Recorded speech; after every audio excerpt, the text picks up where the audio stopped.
Dominicains au Rwanda. Méditation de samedi de la deuxième semaine du temps ordinaire, année B. Ils affirmaient, il a perdu la tête. Perdre la tête ou être fou, c'est perdre la raison de l'ordre ou l'ordre de la raison. Dans l'évangile de ce samedi, c'est Marc qui nous dit que les gens de chez lui, ses parentés, en voyant ce que Jésus faisait, ils affirmaient qu'il avait perdu la tête. Pourquoi qualifier Jésus de fou? Qu'est-ce qu'il avait fait? Que pouvons-nous retenir de ce passage? La raison qui nous est proposée est très simple.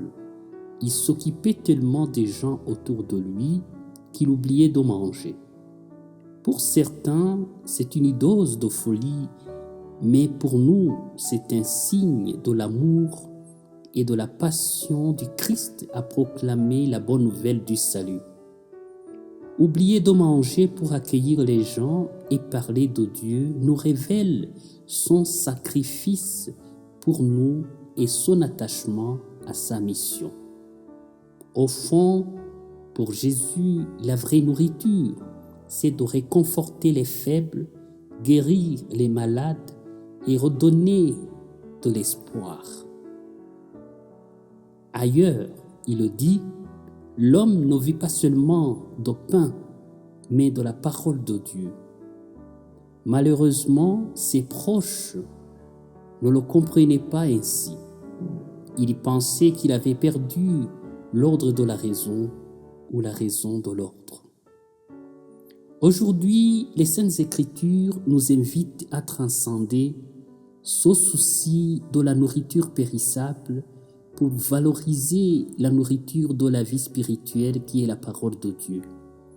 C'est pratiquement cette parole bienveillante qui réchauffe l'amour, qui reconstruit les liens sociaux et qui restaure notre dignité d'être enfant de Dieu.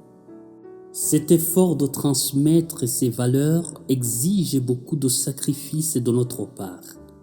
Changer nos programmes pour la charité, grignoter sur notre temps pour consoler quelqu'un qui pleure, s'engager totalement pour la vérité et l'intégrité dans nos relations malgré les contraintes et l'opposition. Prions. Dieu très aimant, donne-nous le courage, l'amour et la passion de ta parole pour que nous puissions te servir sans cesse dans nos frères et sœurs, maintenant et pour les siècles des siècles. Amen.